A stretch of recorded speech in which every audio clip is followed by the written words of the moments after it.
Hello, and welcome to today's podcast.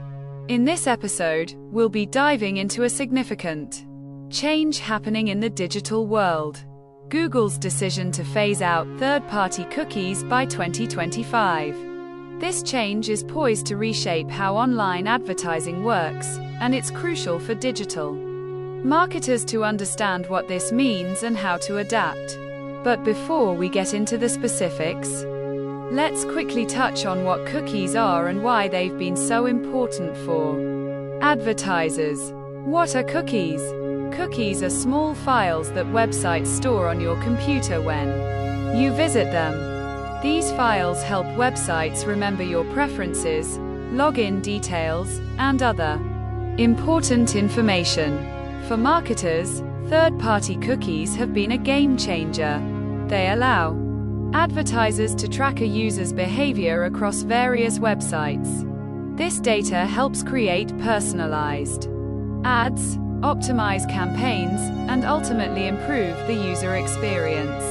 But there's been growing concern about privacy issues with cookies, and many users are starting to feel uncomfortable with the idea of being constantly tracked online. Why is Google phasing out third-party cookies?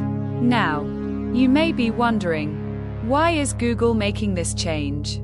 Google has said that the decision to phase out third-party cookies comes in response to increasing privacy concerns from users and lawmakers. As people become more conscious of their online privacy, they're demanding more control over the data that companies collect about them. Governments around the world, including the European Union, with its GDPR regulations, have also cracked down on online tracking. Google wants to be at the forefront of this change, ensuring that user privacy is respected while still allowing advertisers to deliver effective ads. They've set a deadline for 2025 to fully remove support for third-party cookies from their Chrome browser, which is the most widely used browser in the world. How will this impact digital marketers? So, what does this mean for digital marketers? Well, the phase-out of third-party cookies will drastically change how targeting and tracking work. Without cookies, advertisers will lose a crucial tool that helps them gather data on user behavior, interests, and demographics. This could lead to a shift in how ad campaigns are run and how businesses track their ROI, return on investment. For example, without cookies, it will be much harder to retarget users who've visited a website before. Similarly, gathering data to create personalized ads might not be as effective as it has been in the past. This shift could impact not only digital advertising, but also customer relationship management and overall digital marketing strategies. What are some alternative solutions for digital marketers? Now, you might be asking, if cookies are going away, how can digital marketers still effectively reach and understand their audience? Well, there are several alternative solutions emerging in the industry that can help fill the gap. Let's take a look at some of the most promising options.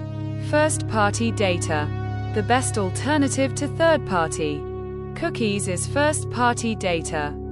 First-party data is information that a company collects directly from its users. This could include data from customer interactions, website visits, email sign-ups, and more. Since this data is collected with user consent, it's more privacy-friendly. For digital marketers, first-party data provides a goldmine of information. By analyzing this data, businesses can still create targeted and personalized campaigns. The only difference is that marketers will now need to rely more heavily on their own data rather than external tracking. Example: if a user visits an online store and adds items to their cart but doesn't complete the purchase, the business can use first-party data to send a follow-up email with a special offer or reminder, encouraging the customer to complete the purchase. Contextual targeting. Without cookies, advertisers can also shift to contextual targeting. This involves placing ads based on the content of the website the user is viewing, rather than on their personal browsing history. For example, if someone is reading an article about fitness, they might see an ad for workout gear or a fitness app. Contextual targeting has the advantage of respecting privacy while still delivering relevant ads based on the context of the content a user is interacting with. Example: a user reading a travel blog might see ads for travel insurance, hotels, or flight deals, products that are relevant to the content they're consuming. Google's Privacy Sandbox. Google has introduced the Privacy Sandbox as a new way to gather insights and serve ads while maintaining privacy standards. This initiative is designed to allow advertisers to continue to run effective campaigns, but without using third-party cookies. The Privacy Sandbox is built on privacy-preserving technologies that aim to limit personal data collection while still enabling ad targeting. One key feature of the Privacy Sandbox is federated learning of cohorts, FLOC, which groups users based on similar behaviors, allowing for targeted ads without tracking individual users. However, it's worth noting that Google's Privacy Sandbox is still being developed and tested, so digital marketers should keep an eye on its progress. Identity-based solutions. Another option is to adopt identity-based solutions.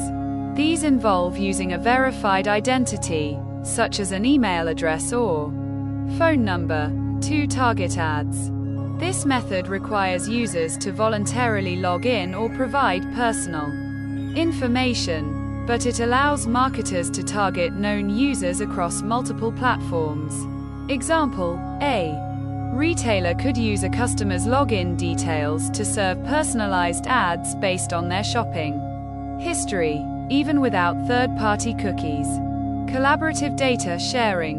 Finally, some companies are exploring data clean rooms, secure environments where companies can share anonymized customer data without violating privacy laws.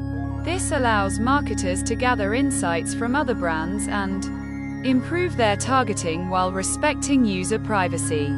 Example: two companies might collaborate on a joint campaign, using a data clean room to share anonymized customer data and create more relevant ads without directly sharing personal information.